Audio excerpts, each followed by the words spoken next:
Olá, aluno do sexto ano. A nossa matéria dessa semana se chama Plano Cartesiano. Você sabe por que esse nome? Eu te falo por quê. Esse rapaz da fotinha aí chama René Descartes e ele é que arrumou esse plano, ele que idealizou. Então, o plano cartesiano ele é formado por duas retas perpendiculares. Está vendo aqui, ó? Essa retinha que eu chamei de x e essa retinha que eu chamei de y. Então, essas retas elas são numeradas, pode ser com número, com letra, e elas ficam bem fáceis da gente localizar pontos no plano. E ele ajuda muito a fazer, então, essas localizações. É muito usado no GPS. O GPS usa esse sistema de coordenadas assim para localizar, para ver. Outro lugar que a gente usa muito é no jogo de xadrez, né? Você dá nome aqui, ó, para as casas de um lado, do outro. Às vezes usa números aqui, letras aqui, e para você ir falando movimentação das peças. No globo, em mapas, também é muito usado. Seria latitude, longitude, poderia ser considerado como se fosse retas do plano cartesiano. Até na batalha naval, né? E assim, a gente usa uma malha quadriculada. Então, o plano cartesiano, ele usa essa malha quadriculada e o fim principal é localizar com maior precisão e facilidade os pontos. Então, além de localização, nós podemos também fazer ampliações usando plano cartesiano, reduções, e ele é muito utilizado para a gente fazer gráficos, né? E com isso, como é que a gente faz isso? Usando par ordenado. O que é um par ordenado? A gente, por um ponto, a gente acha que a projeção, o que é projeção? É aquela retinha que forma 90 graus com o ponto. Vamos pôr um ponto aqui, ó. Eu pus um ponto aqui. Então, eu vou projetar ele no eixo X e vou projetar ele no eixo Y. Projetar aqui, ó, fazendo 90 graus, aquele ângulo de cantinho, o ângulo reto. Então, aqui, ó, as coordenadas do ponto. Então, esse X a gente chama de abscissa. Então, a projeção é a abscissa do ponto, a projeção no eixo X. Aqui, ó, o 2 é a ordenada, que é a projeção no eixo Y. Vamos ver com mais calma. Aqui, ó. Então, esse ponto é o ponto 3, 2. Então, como que essas coordenadas?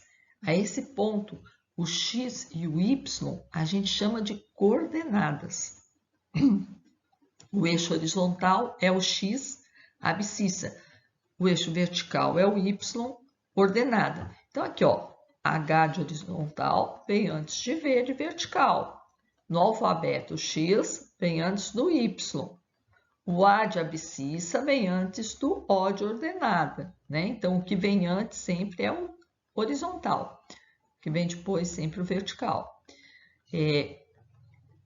Então, geralmente, eles são retas orientadas. Então, eu tenho aqui, ó, o X e o Y, e a origem aqui é zero, onde eles se encontram. Então, X, Y. Aí, eu tenho aqui, ó, um ponto, ele vai ter sempre dois números representando, o x e o y. Então, esse ponto é o ponto x, y. Sempre eu vou pôr primeiro o que está na horizontal e depois o que está na vertical. Então, o x é a distância do ponto de origem, aqui do zero, até a projeção no eixo horizontal. E a gente chama de abscissa. O y é a projeção no eixo vertical Então, é essa distância aqui, ó, do zero até o ponto de projeção. E a gente chama ele de ordenada. Então, e quando a gente junta esse par ordenado x e y, a gente fala que a gente tem as coordenadas do ponto. Então, se eu tiver a latitude e a longitude, eu chego no lugar. Não é assim? O GPS trabalha assim. Latitude e longitude é justamente o eixo X e o eixo Y do mapa mundi ali, da Terra. Então, para a gente localizar pontos no plano cartesiano, então a gente vai traçar o quê? Perpendiculares aos eixos ou paralela ao outro eixo. Então, aqui, ó, essa reta aqui, ó, eu traço uma reta paralela ao eixo Y, e aí automaticamente ela vai ser perpendicular ao eixo X. Aí ela vai me dar o ponto, que nem no caso aqui, ó, o ponto B. Ele tem no 6, quando eu traço a paralela ao eixo X, eu chego no eixo Y no ponto 5. Ou se eu traçar uma perpendicular ao eixo Y, eu vou traçar aqui do 5. Então, o ponto B, ele tem as coordenadas 6, 5. Quando o ponto tiver nas coordenadas aqui 0, isso quer dizer que ele está sobre o eixo. Porque aqui, ó, se ele estiver no eixo X, a projeção dele lá no eixo Y vai ser 0. Se ele estiver no eixo Y, a projeção dele no eixo X vai ser 0. Então, se o X, o primeiro número aqui, for 0, ele está no eixo Y, no eixo das ordenadas. Se o Y é que for 0, se o segundo número aqui for 0, então ele está no eixo das abscissas, no eixo X. Então, por exemplo, esse ponto aí, ó, qual que é? Esse é o ponto, o X dele é 0, o Y é 3. Então, esse é o ponto 0, 3. Agora, esse outro ponto aqui, ó, o ponto C, o X é 4, o Y é 0. Então, ele está no eixo das ordenadas, das abscissas. Ele está sempre no eixo do valor diferente de 0. Então, como que a gente usa essa localização? Então, é comum a gente usar a malha quadriculada, né? Vocês já devem ter visto exercícios assim, ó, com localização. E a gente usa horizontal, vertical, às vezes a gente usa a rosa dos ventos para leste, para oeste, para norte, para o sul. Então, é comum em localização a gente, às vezes, tá lá naquele quadriculadinho do plano, mas a gente às vezes pode falar assim, ó, sobe tantos para o norte, vai tanto para o leste, volta para o sul, não sei quanto, vai para o oeste, não sei mais quanto. A gente vai dando esse tipo de orientação, é muito comum, né? E às vezes também até, ou ângulos também, a gente usa ângulos, né? Vira tantos graus na direção tal.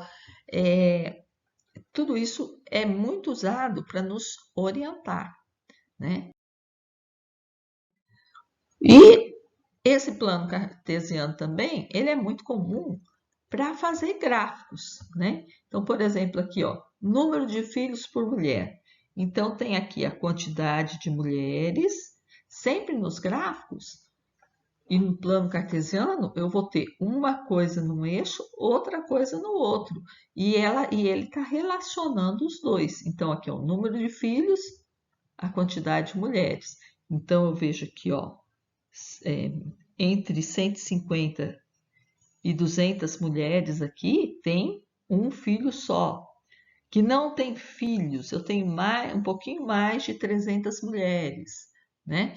E eu posso ter vários tipos de gráficos, gente. A gente tem gráficos de barra, gráfico de linha, aqui também é gráfico de barra, só que essa aqui é barra horizontal, essa aqui é barra vertical, mas sempre vai assim, com exceção do gráfico de setores, que é aquele de pizza, geralmente a gente vai usar um plano cartesiano, gráfico de linhas, né? Aqui, ó, aqui também é o de linhas.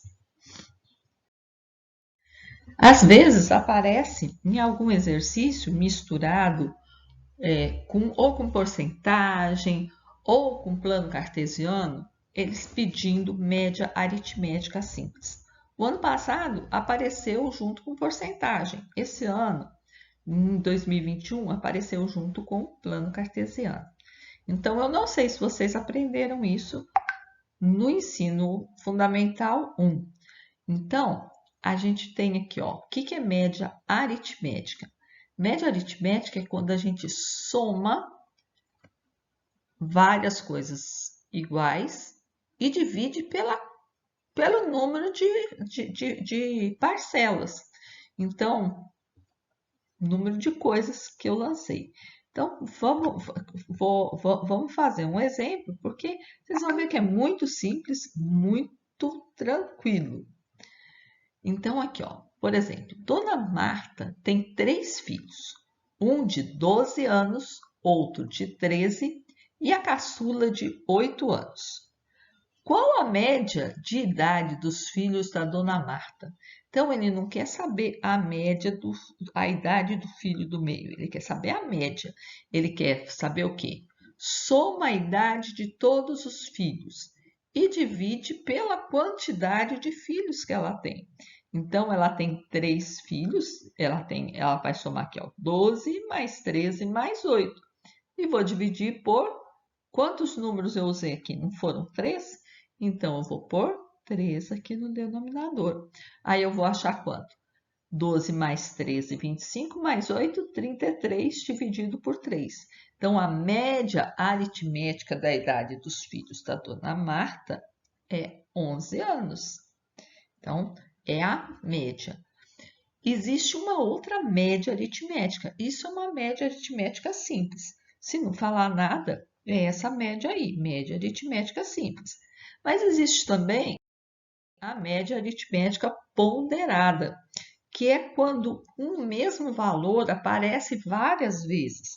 Aí a gente dá pesos para esse valor. Então, a gente, aí, em vez de dividir pela quantidade de parcelas, a gente divide pela soma dos pesos. Então, vamos ver um exemplo também para ficar mais fácil. Ó, a professora Alice resolveu descobrir a média de idade de seus alunos. Vejam como ela fez. Então, ela tinha 10 alunos com 11 anos, 13 alunos com 12 e 10 alunos com 13. O que ela faz, então? Ela vai pegar e somar 11 mais 11 mais 11 mais 11 10 vezes? Não, ela vai usar a média ponderada. Então, para o 11, ela vai multiplicar por 10, vai somar com 12 vezes 13, vai somar com 13 vezes 10. E ela vai dividir por quanto? Por 3? Não, ela vai dividir pela soma, 10 mais 13 mais 10, que é a soma de alunos aqui, ó. Ela vai fazer isso aqui, ó. 11 vezes 10, mais 12 vezes 13, mais 13 vezes 10, ou 10 vezes 13. E vai somar por 10 mais 13 mais 10. Então, o que ela vai achar aí? Ela vai fazendo as continhas todas, né? Ela tem 33 alunos, então ela achou a soma aqui 396, dividiu por 33, ela achou que a média da idade dos alunos dela é 12 anos. Então é isso, gente. Eu espero que vocês com isso possa ajudar vocês a fazer todas as atividades e assim concluir a semana sobre plano cartesiano. Espero vocês na semana que vem, ok? Até lá!